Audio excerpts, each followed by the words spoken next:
তো আসসালামু আলাইকুম guys, welcome to my blog. এবং আজকে আপনাদেরকে দেখাতে চলেছি কুয়াকাটার সেই অপরূপ দৃশ্য। সো গাইস, অনেক দিনই রিকোয়েস্ট করছিলেন যে ভাইয়া কুয়াকাটা কবে যাবেন, তো ফাইনালি আজকে যাচ্ছি।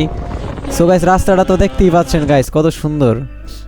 সো গাইস, এই যে এই কুয়াকাটার সন্ধ্যার দৃশ্য গাইস, এটা তুলতে আমাদের খুবই কষ্ট হয়েছে, কারণ আমরা 3 ঘন্টা এটার জন্য ক্যামেরা নিয়ে বসেছিলাম গাইস। অনেকক্ষণ যাবত ভিডিও করছি। দেখেন গাইস, কত সুন্দর কুয়াকাটার সন্ধ্যার দৃশ্য।